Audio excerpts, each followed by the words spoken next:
Bridget Donovan has been going to school online for the past year. But now, Bridget's back in the building. I feel like I haven't been to school since like 300 years ago. I'm going to be like a freshman again, all lost. From the New England News Collaborative, this is Next. Bridget brings us back to school. Hello.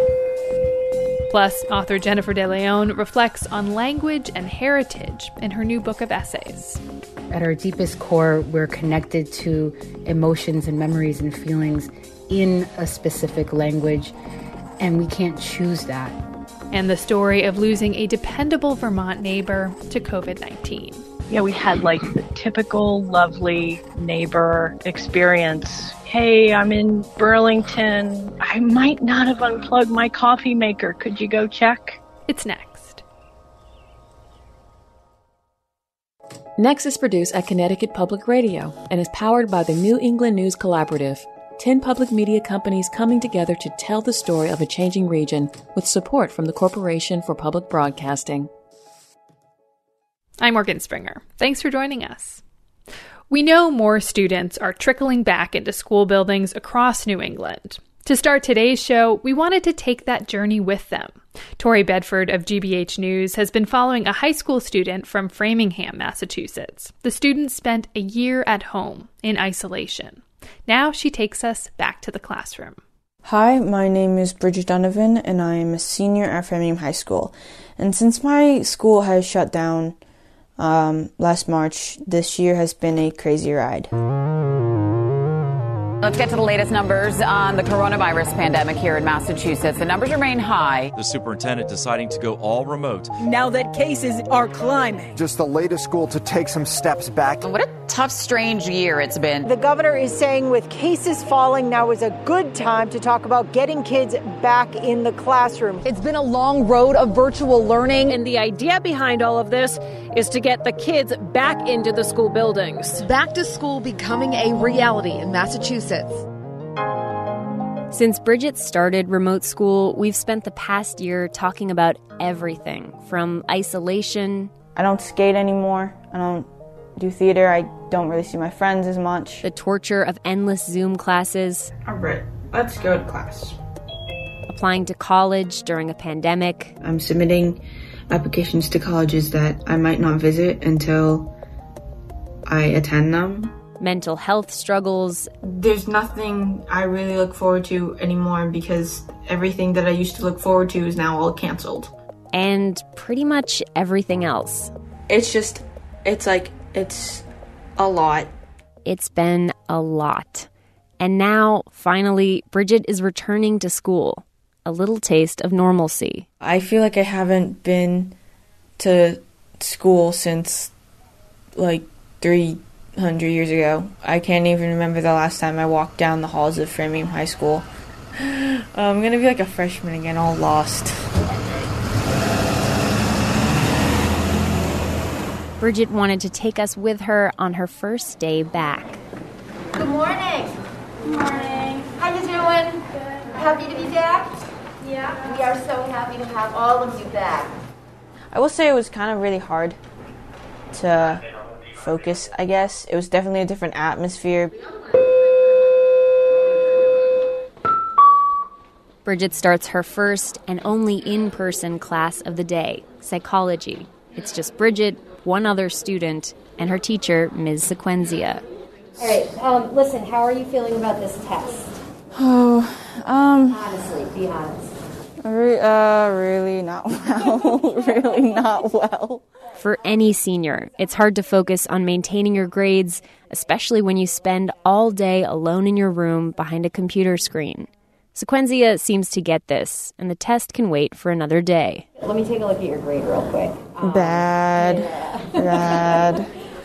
I've like started every reading guide and the notebook. I've started everything. Have I finished it? No. Yeah. That's like my problem, is just finishing an assignment. But yeah. I started everything. Bridget isn't the only student who's been struggling to keep her grades up during the pandemic. Jeff Convery, the vice principal at Framingham High, says the adjustment has caused struggles for almost every student at the school. The number of Fs that we see are higher than we had seen prior to remote learning. I think like anything, even if for no other reason, just this shift in trying to learn a new way of learning has been challenging for even the strongest students. Still, Convery says about half the students at Framingham have opted to stay fully remote. The roughly 1,300 students who are coming in person are divided into two groups. It's a totally different environment. No crowded hallways, COVID testing in the cafeteria, everyone wearing a mask.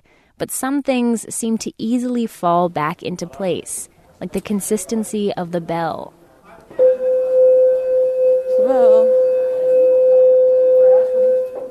Saying hi in the hallways.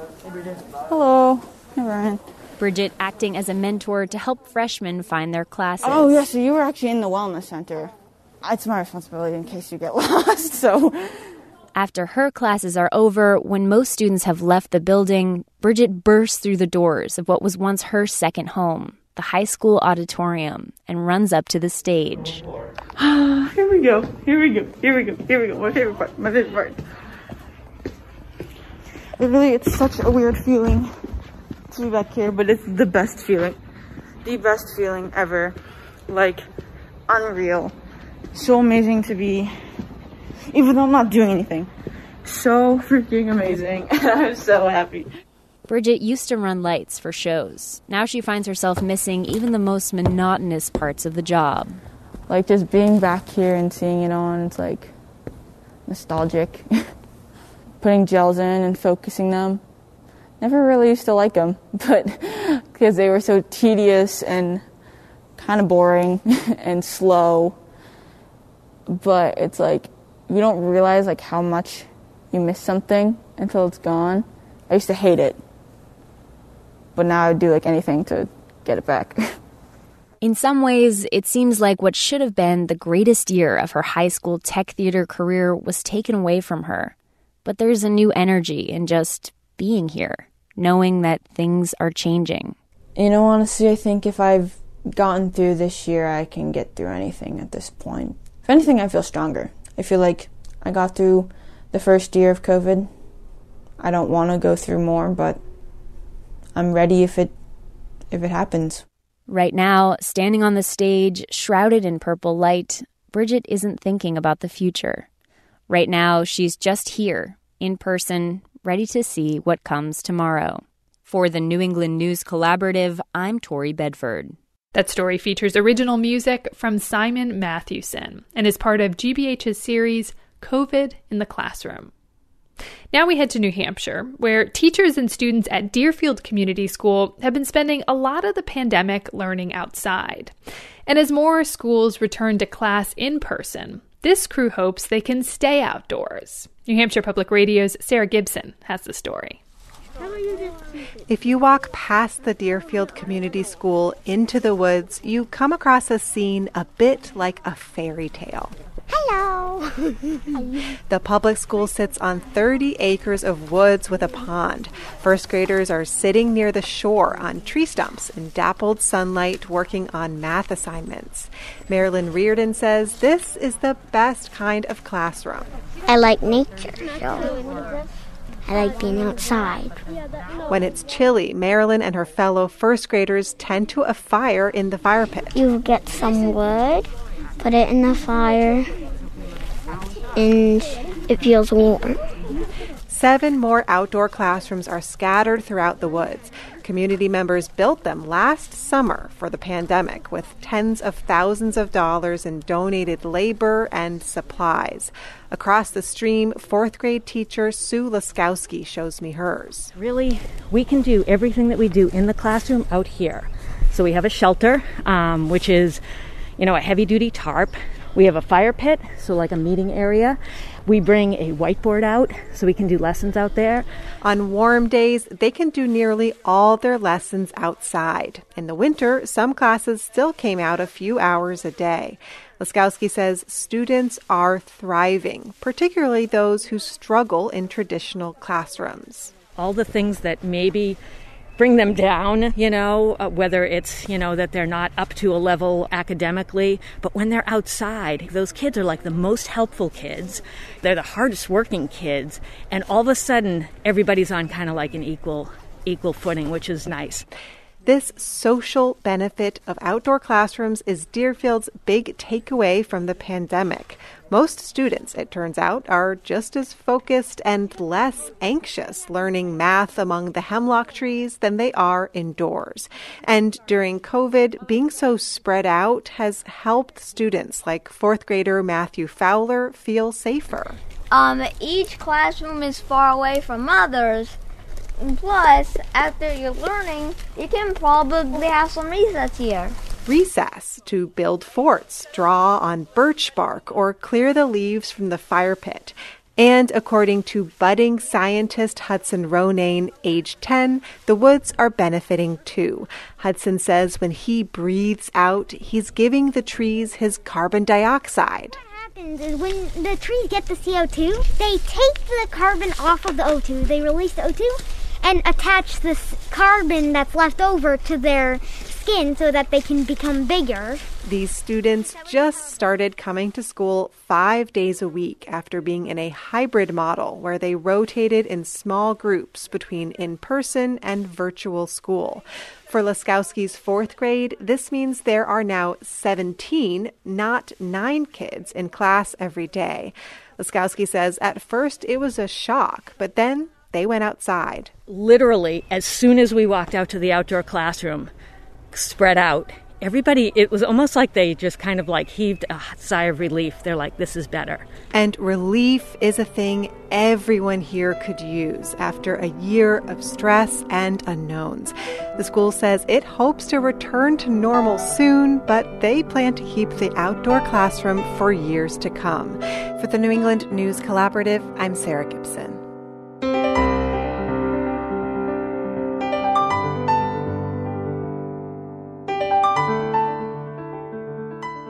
Even as the number of clinics that offer the COVID-19 vaccine has grown, some people in Maine are still facing challenges getting access. Sometimes the barrier is no internet connection. Sometimes it's finding a ride.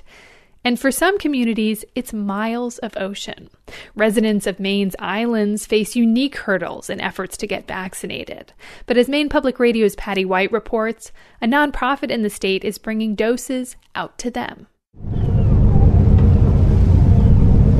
As the mailboat to the Cranberry Islands pulls away from the dock at Northeast Harbor on a recent morning, it carries a stack of packages for island residents. But on this particular morning, there's another piece of especially precious cargo. It's a styrofoam cooler nestled into a reusable shopping bag. Sharon Daly drapes a protective arm over the top and constantly checks a device that resembles an iPhone. It's actually a thermometer because the cooler contains 50 doses of the Moderna vaccine. This is a new system, so we're just getting used to how much styrofoam you have to put in between or how much bubble wrap, and some of it's just our anxiety to make sure we're doing it right, so I just keep checking it. Daly is a nurse for the Maine Seacoast Mission, a nonprofit that's been providing services to island communities since 1905. Since late February, she and a small team have been traveling to 7 different islands in down East Maine to administer the COVID-19 vaccine. On each trip, time is of the essence. Once the doses are placed in a cooler, they need to be used within 12 hours. The first stop is Islesford, a village on Little Cranberry Island. The mission sets up at a community building in the center of town. Nurse Maureen Giffen is preparing syringes. Okay, so let's see, we have 1, 2. As Sharon always says, we're injecting hope. So yeah, it doesn't really get better than this. Helping all these folks out on the islands. Let's see, right here, I'm going to give this to you in your left arm. Yep, okay, that was it. Yay, that was really quickly. All adults on the island can get the vaccine. The mission got permission from the state CDC to accelerate eligibility ahead of the rest of the state. Sharon Daly says vaccinating as many people as possible just makes sense for the islands. For one thing, some of the islands, when it was 70 and over, it was very important to get them vaccinated, but if we came out, it was going to be 3 people. And it's just not practical. 18-year-old Oliver Blank is among the first to get a dose. Feels good. Really good to be moving to the other side of the pandemic, being able to put it behind me and not have to worry about it everywhere I go. Though island communities are miles from the mainland, that isolation doesn't feel like a cloak of protection against COVID-19, says Kelly Dixon. She's one of the 60 or so year-round residents on Islesford. In some ways, Dixon says, islanders can feel more vulnerable. Everyone's paranoid that if one person comes out here with COVID, then the whole island could end up getting it. That's why 63-year-old Cindy Thomas, the Islesford librarian, is grateful the mission is doing the clinic on the island. Can't thank you enough. This is exciting, huh? It is. I'm so emotional. I want to cry. Staying put means less chance of exposure to the disease. When the pandemic first hit, Thomas says she didn't go off island for 110 days. People don't understand when you get on the boat, that's a small area. And if you've got 12 people inside there, there's no way you can social distance. So the riskiest thing I did during this pandemic was ride the boat. Thomas says this island clinic also eliminates the complication of trying to schedule a vaccine appointment on the mainland. Sometimes the boat is canceled. So say you have your appointment off island, and then the wind is really bad and they cancel the boat. Then you have to start all over again trying to get another appointment. Of course, the logistics of bringing the vaccine to islands presents its own challenges. The Maine Seacoast Mission's Director of Island Outreach, Douglas Kornman, says setting up appointments for each resident, pulling together their paperwork, and coordinating travel to islands as far as 20 miles offshore are themselves monumental tasks. Throw weather into the mix, and all that work can be upended. So this trip, I had set everyone's appointments, and then the wind blew 35 knots, and we had to switch the island rotation, so I had to switch everyone's appointments. And switch boats. The strong winds can prevent the mission's own boat, the 75-foot Sunbeam 5, from tying up at the dock. When it's time to leave Islesford for the next clinic on Great Cranberry Island, the team relies on a local lobsterman for a ride.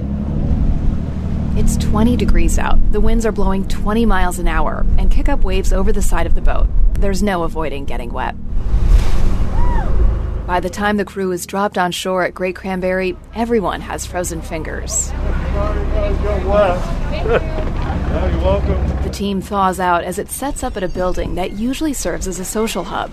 It's a fitting site for what's likely the biggest social event in a year. Thanks for coming out. Welcome. This is so wonderful. Lauren Gray, a teacher, gets a shot after dismissing her students for the day. It's amazing. It just feels like there's like a light, that even in our small community, we haven't been gathering indoors and, out here on the island. That makes such a big difference in getting through the winter, is being able to go over to people's houses and share a meal on this, rock that's 3 miles out. Lobsterman Kevin Wedge also comes in for a shot. He says he's not sure how he'd get the vaccine if the Seacoast Mission hadn't come to the island. Oh, I think that's great. It's one of those things where I don't have a vehicle off island anymore. So if I go off island, try to get a shot, I've got to hire a taxi or something like that to get to where I could get one. Between the two islands, more than 50 people get the vaccine. The Maine Seacoast Mission will be back in a few weeks to administer second doses. In the meantime, it'll head to more islands. For the New England News Collaborative, I'm Patty White. Thank you all again. You're welcome. Latinos have the lowest COVID-19 vaccination rates of any ethnic group in Massachusetts. According to new data released by the state, just 12% of Hispanic residents have received the vaccine, compared to 29% of white residents. The disparity is particularly striking in Chelsea, just outside Boston. Chelsea is a city of Latino immigrants that's been devastated by the coronavirus. WBUR's Simon Rios and Tibisay Sea from El Planeta newspaper visited Chelsea to understand why so few Latinos have been vaccinated. Tibisay Sea has our story. At the start of the pandemic, in a bed at Mass General Hospital, Joaquin Lush thought he was dying. A year later in Chelsea, Lush thanks God he survived, but he still doesn't feel the same. Después que me dio eso, yo ya no me siento así como estaba antes, porque ahora al caminar mucho o al correr un poco, yo me canso. Lush says he now feels tired and struggles to breathe every time he runs even a little. And after watching friends die from the virus, he says he's ready to get vaccinated. But as he walks into a clinic in downtown Chelsea, Lush learns he's still not eligible. Y tal vez de la vacuna me informa, por favor. At 59, he's not old enough to get the vaccine yet. WBUR and El Planeta helped reveal that Chelsea was the epicenter of the coronavirus in Massachusetts before the state started releasing city-level case numbers. Cases in Chelsea have gone down from their peak this past winter, but now there is another problem. Only 9% of the city's Hispanic residents have been vaccinated. That's compared to 37% of white residents. A lot of that has to do with who's eligible under the state's vaccine rollout. Dinangeli Paulino of the nonprofit La Colaborativa in Chelsea spends her days coordinating help for people recovering from the pandemic. She says a lot more Latinos would have been vaccinated by now if the state hadn't waited so long to let grocery clerks and other essential workers qualify. Why do we have to wait to be a priority? If we are actually making sure that they stay still running, who do you think that are actually sending the fruits to the supermarkets to be on your table? Most of them are essential workers. Also, the state vaccination priorities were designed to protect the most vulnerable first, which meant prioritizing seniors. But the senior population skews heavily white, so fewer Latinos qualify based on their age. Another factor preventing some people from getting vaccinated is fear. Elida Acuña Martinez is a medical interpreter for East Boston Neighborhood Health Center, which runs a vaccination clinic in Chelsea. As she works with Spanish-speaking patients, she has noticed most of them are coming in with doubts. They are believing that the vaccine is not safe, that people have died from it, that there are fetal material in the vaccine, and that's against the religion because they're against abortion. A recent poll found 37% of Latinos nationally said they would not get the vaccine, which is significantly more than other groups. Among those skeptical of the vaccine is Suyapa Perez, who practices natural medicine out of her home in Saugus. She lived in Chelsea for more than 20 years. Con esta vacuna, yo ya puedo ir y abrazar a mis padres. She says people in the community are not getting answers to the most basic questions about the vaccine, like whether they can get infected again or stop wearing masks. And without answers, Perez says she won't get the vaccine. Massachusetts is trying to address those concerns, and the state has invested $2.5 million in a campaign to persuade residents in multiple languages that the vaccine is safe. Razas y etnias han recibido sus vacunas y solo han experimentado efectos secundarios leves. Yo me vacuné para protegerme a mí, a mi familia y a mis pacientes. Cuando le toque a usted, confíe en las pruebas, vacúnese. A doctor says in Spanish that millions of people have received the vaccine and the only side effects were mild. Activists in Chelsea say to really make a difference, that kind of outreach needs to happen on people's doorsteps. And one local nonprofit tried to do just that. Last weekend, staff from La Colaborativa and more than a dozen doctors knocked on people's doors to address their concerns. The biggest question, when could they get vaccinated? That was Tibisay Sea from El Planeta newspaper. She reported that story along with WBUR's Simone Rios. After the break, Massachusetts has a new climate bill. We'll hear about that and how it compares to climate policies in other New England states. It's next. Next is made possible in part by our founding supporters who believe in the power of collaborative news coverage, including the Common Sense Fund, supporting the New England News Collaborative in its coverage of climate change and the evolving clean energy economy. Support also comes from Douglas Stone and Mary Schwab Stone through the Smart Family Foundation of New York. Welcome back. I'm Morgan Springer. Massachusetts just passed big climate legislation that aims to cut carbon emissions, build a greener economy, and prioritize environmental justice. It joins 2 other New England states. Maine passed broad climate legislation in 2019. Vermont followed in 2020. Joining us to talk through the news in Massachusetts and compare state-level environmental action across the region is Miriam Wasser from WBUR and New Hampshire Public Radio's Annie Ropeek. Okay, so first, the Massachusetts news, Miriam. What are the big things people should know about the state's new legislation? So Massachusetts has had a goal of getting to net zero emissions by 2050 for a while, and this codifies that into law and establishes some interim targets that we need to hit along the way. In addition to those overall targets, it says that the state needs to meet some emission reduction goals every 5 years for 6 so-called high priority sectors. And these are things like transportation, residential housing, natural gas distribution. It increases the amount of renewable energy that utilities need to purchase and deliver to your home every year. So starting in 2025, they will need to buy 3% more renewable energy every year. Related to that, the law nearly doubles the amount of offshore wind that utilities have to purchase.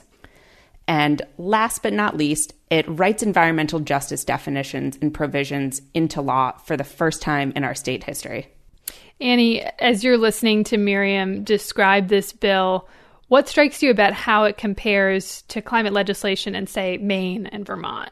I think the most important thing is that it's binding. And so that's, always the key with these kinds of programs is, can you sue to enforce them? What happens if the state doesn't meet them? And so Mass now has, a law that says if we don't get to these benchmarks, that's a violation of state statute. And that's the same for Maine and Vermont's rules that were recently passed. They are both looking at trying to get to an 80% emissions reduction by 2050. Those are sort of over different kinds of benchmarks, like Vermont's is sort of the sliding scale, which is interesting. And they both set up, these state climate councils that are going to kind of try to figure out how they're going to get there. So it's a little bit less built into the law than Massachusetts is. Maine specifically targets solar growth, energy efficiency. They also specifically increased their renewable energy usage as part of this to 100% by 2050. But I think Massachusetts has taken a pretty prescriptive approach, and part of that is probably because they had the sort of non-binding, more vague version of this for a long time. And this is sort of the next step, whereas, states like Maine and Vermont kind of jumped in right at the front of that process instead of building on existing similar legislation. Yeah, one of the things that's interesting about New England is there's kind of like these tiers. There's these 3 states that we've talked about that have passed major climate legislation. And then there are the remaining New England states, Annie, of Connecticut, Rhode Island, and New Hampshire. What's going on in those states?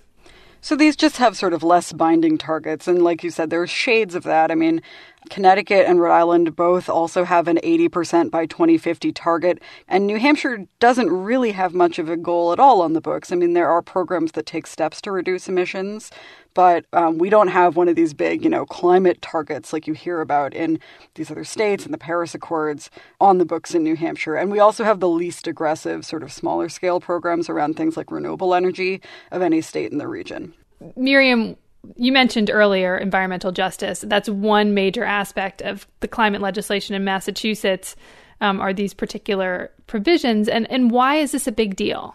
Yeah, environmental justice policy in Massachusetts has traditionally always been done through executive order, which has meant that it's subject to change with every new administration that comes in.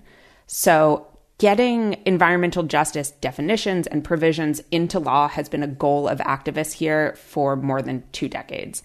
And they did it, right? It's in law now, and this is a huge, huge deal. So we have a new definition of what constitutes an environmental justice community, and it is based on criteria like income, race, and English language proficiency.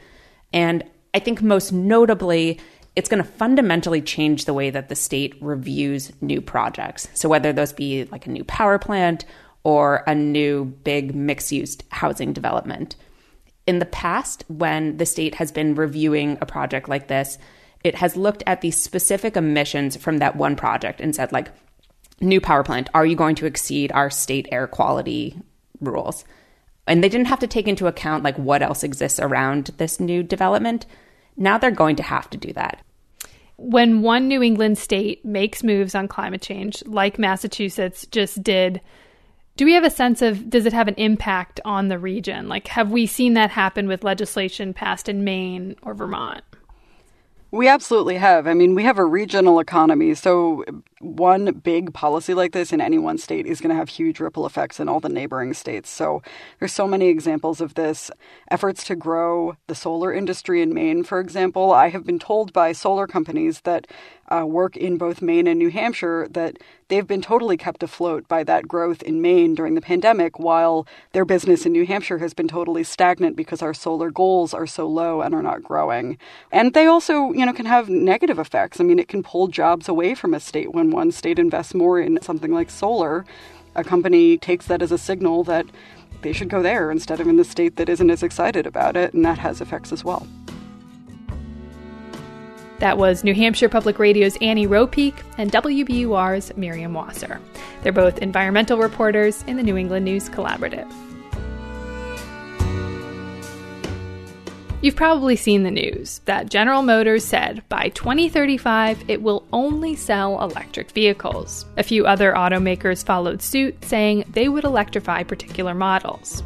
If you already own an electric vehicle, we want to hear from you. What do you like about it? Anything that can be improved?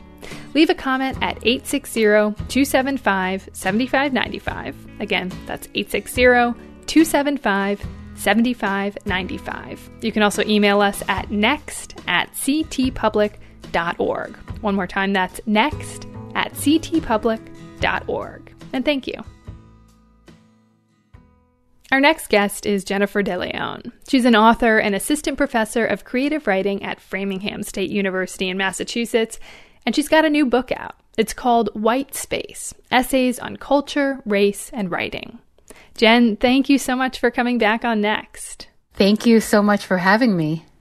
Now, Jen, when we last spoke last year after your young adult novel, Don't Ask Me Where I'm From, had come out, you shared parts of your own personal story of being Latina, going to a mostly white school, and feeling like you didn't fully belong in that space or even with your own family.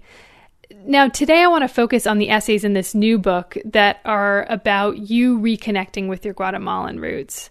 And based on your essays, it seems like growing up, you felt like you needed to push away from that a bit, especially in school, and that you started speaking more and more English instead of Spanish. Can you talk about, was there a part of you that was actively resisting speaking Spanish? That's an interesting question. I think I actually wanted to speak Spanish well, but when I was growing up, I was speaking in Spanglish, and then I spoke it less and less. So what I think I was craving was to have a voice in the Spanish language the way I did in the English language.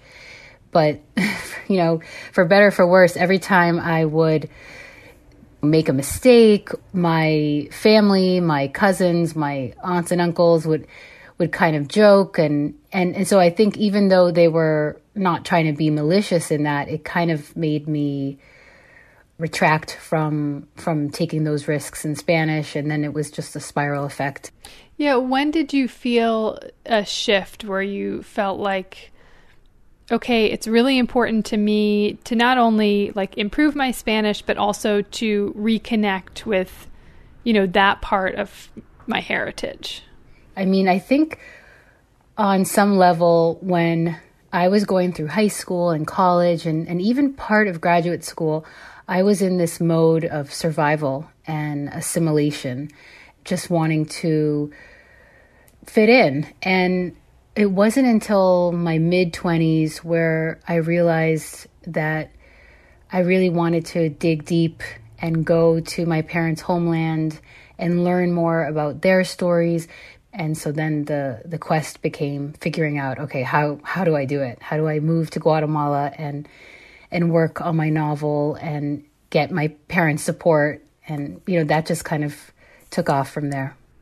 Yeah, I want to talk more about that. But first, I'm wondering if you could read your essay called The Story of the Letter from My Father, Because in some ways, there's this parallel of your father yearning for Guatemala and then you taking this journey.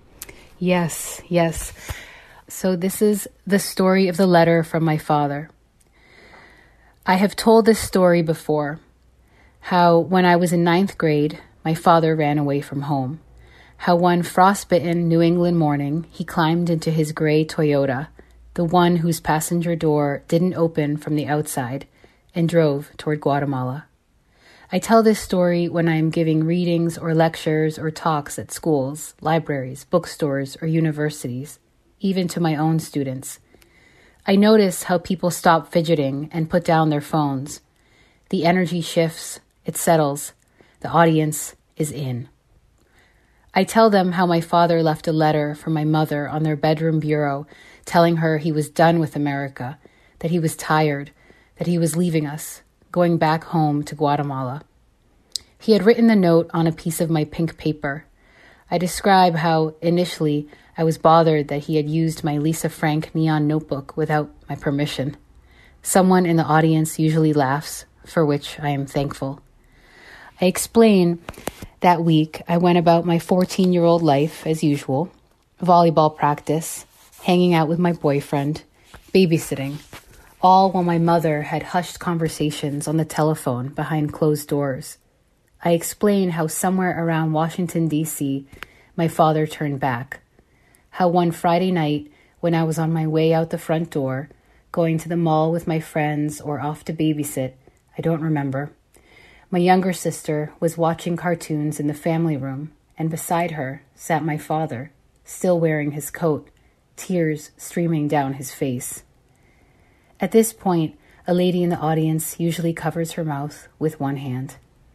I then say how my family and I never talked about this tear in the fabric, this rip in the seam, ever. It was as if it hadn't happened, as if my father had not, momentarily, chosen a country over his family. So this is a story about you telling the story. And I find that like as an interesting framing, especially because you say you and your family have never talked about this. Yeah, it's we haven't, and it's there on paper now in a book.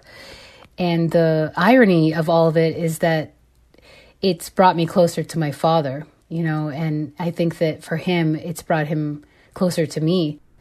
But, you know, I don't blame him or I don't resent him. I'm not mad at him at all. If anything, I have seen him be homesick for his country for now over 4 decades. And it's something that I am curious about. Mother Tongue, it's one of your final essays in this book. And it begins with this incredibly sweet moment where you're lifting your 2-year-old son out of his crib at 6 a.m. Can you describe that moment? Yes. So at this time, we had one son. And this one particular morning, he said, you know, I want meatballs.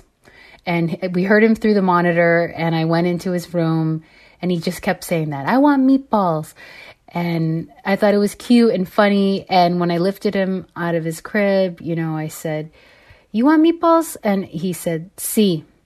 And it's these moments where he would pop up and speak in Spanish. It would break my heart and put it back together again. You know, it was like, how is he speaking Spanish? I just love that he is. For some reason, that moment, it just got me thinking about language and how it evolves and we evolve and how we can lose parts of it, but then at our deepest core, we're connected to emotions and memories and feelings in a specific language, and we can't choose that. So anyway, I love that essay in particular because it's just kind of a meditation on language itself. Yeah.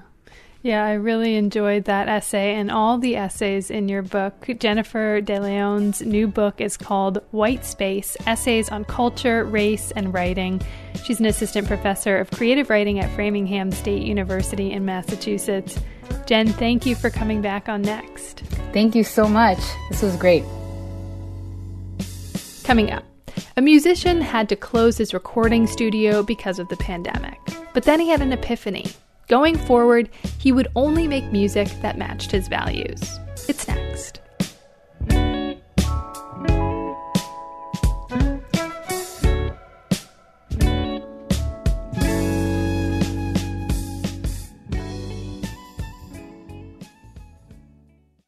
Next is made possible in part by our founding supporters who believe in the power of collaborative news coverage, including the John Merck Fund, supporting the New England News Collaborative in its coverage of climate and clean energy. Okay, we're back. Last week we had a story about a Massachusetts musician who's struggling financially. She is not alone. Massachusetts artists have lost millions of dollars collectively during the pandemic. So today we have the story of a musician who was forced to close his recording studio.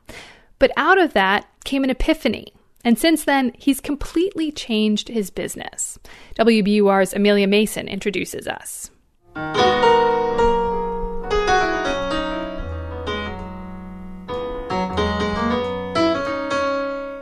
The producer and musician International Show works out of a recording studio tucked at the back of a hidden storefront in Weymouth.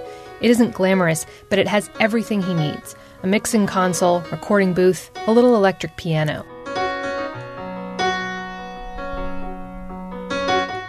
This is the place where Show, whose given name is Roy Studmeyer, makes his living, recording music, mixing tracks, making beats to license and sell. It's also where he records his own music, hip-hop inspired by his Christian faith.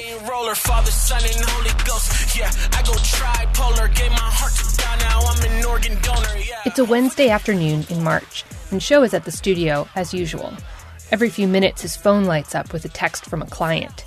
Business is picking up, though it's nothing like it was before.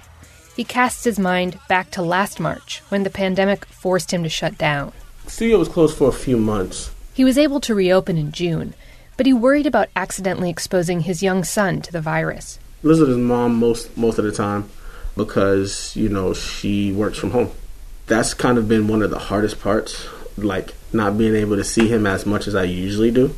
And then, about 6 months ago, just as hope for a vaccine began to glimmer and Show's business began to right itself, he decided it was time to make a change. I was just meditating one day and it really kind of just hit me. People are dying, I've had friends that passed away and, my church always has multiple funerals throughout the week. So I wanted to get behind and stand behind music that promotes a good emotion and has a positive outcome. Show describes himself as a Christian hip-hop artist, but as a producer and engineer, he's always worked with anyone who asked. The pandemic changed all that. He wanted to only produce work in line with his values, which meant pivoting his business to the Christian music market. And this is where the faith part comes, because it's a really big step of faith, it's not just something that I just talk about, oh, I have faith. I really stretch and exercise and take giant leaps at a time, because in my mind I see such a big vision. For me, the studio has evolved into just more than coming in and recording people and producing and it's become a place, a safe haven, and a place of healing and emotion. That change came with a price. Show gave up most of his existing clients and now estimates he makes about half as much money as he used to. He also owes his landlord thousands of dollars in rent from when the studio shut down.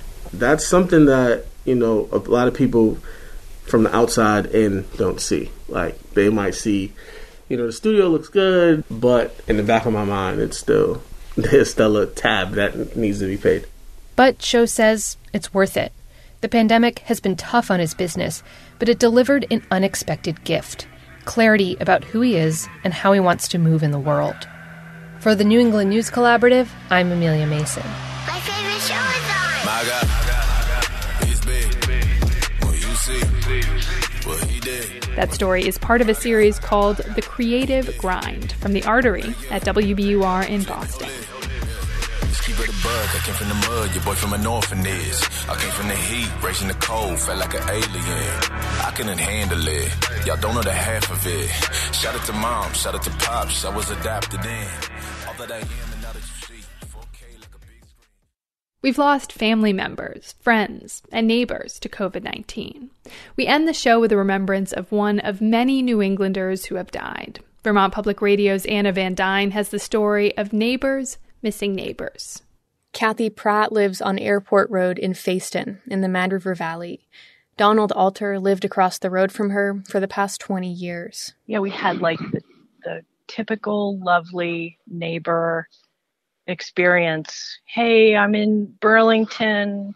I might not have unplugged my coffee maker. Could you go check? Especially in Vermont's small towns, neighbors depend on each other.